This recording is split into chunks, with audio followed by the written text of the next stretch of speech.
example, ito mga paps, no? Lalagay natin sa drive. So, naka-drive tayo. Pwede ba nating idiretso yan sa park?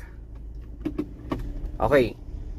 Park na. So, technically, wala namang magiging problema yan. Basta nakaparada ka sa isang pantay na kalsada at naka-handbrake ka ng maayos. Pero ito yung isang idea mga paps.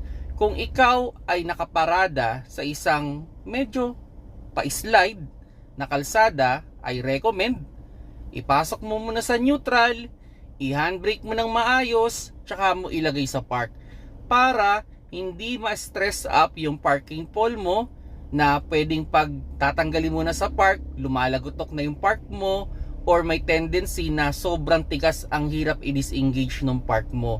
So kung sakali mang pantay, from drive going to park, walang problema yan.